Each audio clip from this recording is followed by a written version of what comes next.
My dear friends, you will have noticed that we are in red.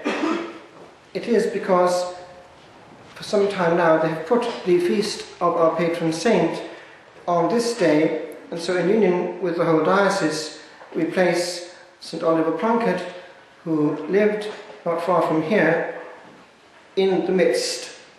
He deserves this honour on a Sunday, and we do well to reflect upon his life together, for we have not only his birthplace very near, but also his head, a remarkable relic insofar as it expresses there in Drogheda in St. Peter's Church all the calm dignity of a prelate in full command of his faculties before atrocious torture.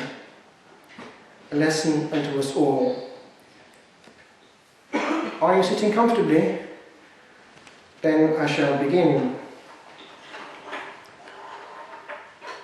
This young man went to study in Rome, strangely enough in the very building where I did the same thing. And in fact there was a picture of him in the sacristy where we used to vest. Where vested would have been at that time the refectory.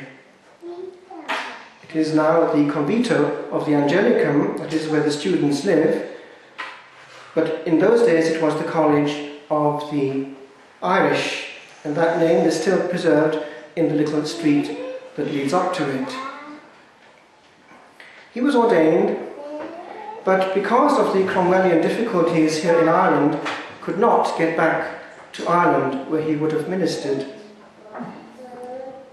There was a problem in finding someone to bring back the fullness of orders to Ireland, and the Pope of the time himself intervened and said, there is a good man there in the Irish College, let's send him.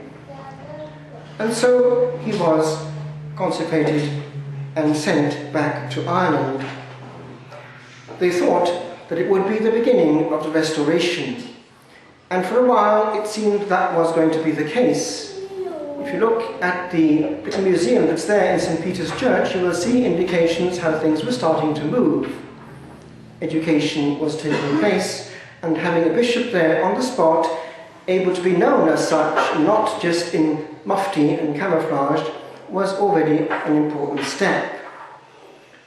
But what happened? Titus Oates was around at the time.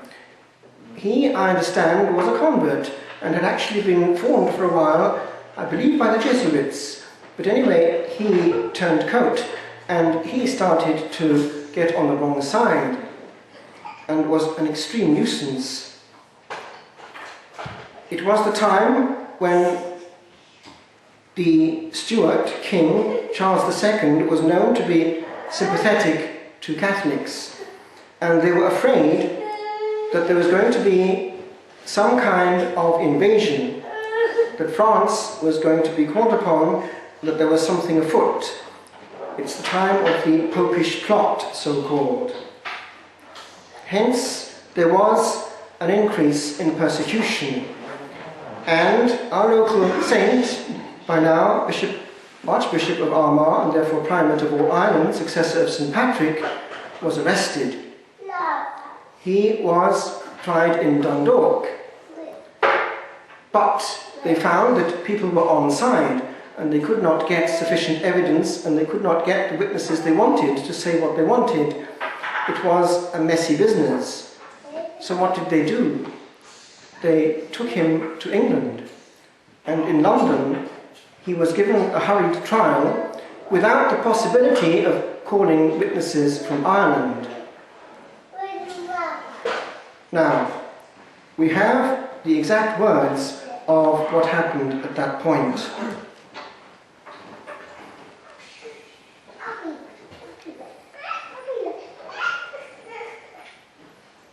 Listen to these words from the bench.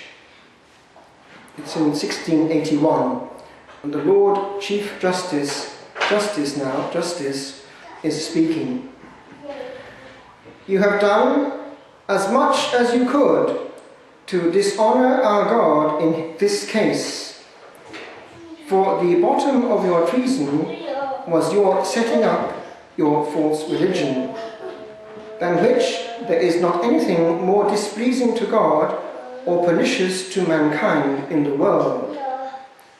A religion that is 10 times worse than all the heathenish superstitions, the most dishonourable and derogatory to God and his glory of all religions or pretended religions whatsoever. For it undertakes to dispense with God's laws and to pardon the breach of them. Now listen to this calm and serene reply. May it please your Lordship to give me leave to speak one word. If I were a man that had no care of my own conscience in the matter, and did not think of God Almighty, or conscience, or heaven, or hell, I might have saved my life. For I was offered it by divers persons here. So I would but confess my own guilt and accuse others. But, my Lord, I had rather die 10,000 deaths than wrongfully accuse anyone, and the time will come when your Lordship will see what these witnesses are that have come against me. I do assure your Lordship, if I were a man that had not good principles, I might easily have saved my life. But I had rather die 10,000 deaths than wrongfully to take away 1 farthing of any man's goods, 1 day of his liberty, or 1 minute of his life. Well, however, the judgment which we must give you is that which the law says and speaks. I open a bracket. He was not being actually sentenced for heresy, because the penalty for heresy was that of burning at the stake. He was being sentenced for something else. It's the worst crime possible in the realm, lese majesty, treason.